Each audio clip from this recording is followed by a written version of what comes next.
On November 26th, the Herringer Kiss Gallery played host to Harry Kiyooka's paintings from the Venetian series. This was the first time that the entire collection has ever been on display since Harry began working on it in the 1970s. The number of people in attendance speaks volumes about the positive impact that this artist has had on the Calgary contemporary art scene.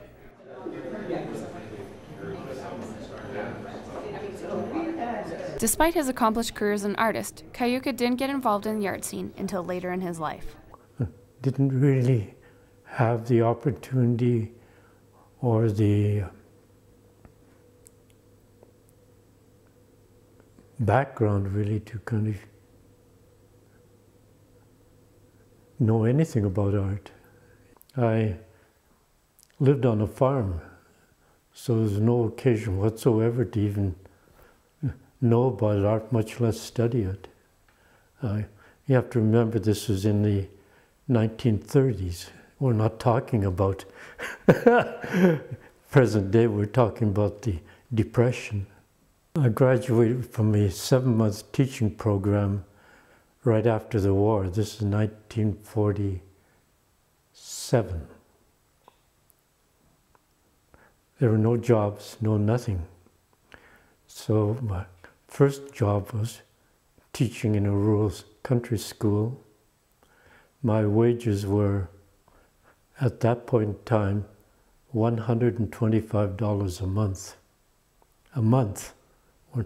We're not talking $125 a day or anything. It was my older brother Roy, and he went from working on a farm to move to the city. He decided he'd want to become an artist. And he came to ACAD, the Alberta College of Art, in 1946. I guess there's a role model there in terms of, becoming an artist.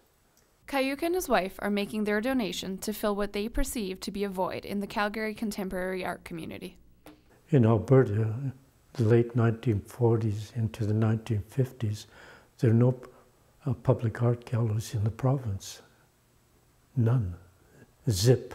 Part of the reason that I went on to university, and that was to be able to kind of, further my own kind of understanding of art. But the best part of it was, when I went to Europe for the first time, I actually saw the old masters, visited the Tate, the Louvre, all the great museums, and I saw firsthand, in point of fact, what I'd been studying. And that was probably, the best form of education. Hello,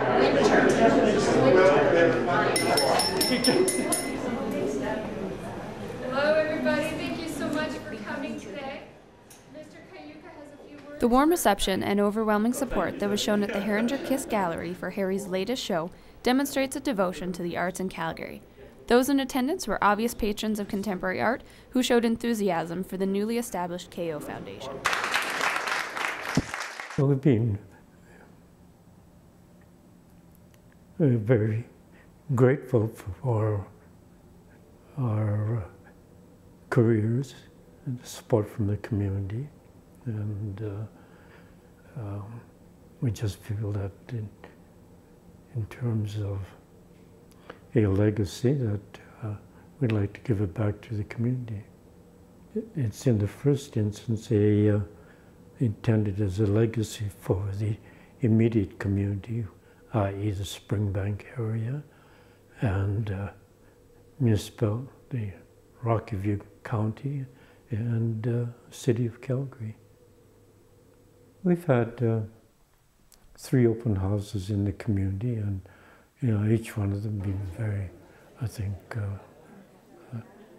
helpful. At this point in time, we're focused on a 3-year development plan to complete the project, and then beyond that, once it's operational, then there'll be another stage. It's in the coming 3 years that we have to move ahead in terms of completion of the project. that's going to require a lot of help from the community in terms of raising money and things like that. Beyond that, I think in terms of what happens, it's a matter of programming. Each dock represents one point in time. In terms of experiencing art, it enhances our sense of life in terms of enrichment, understanding, appreciation.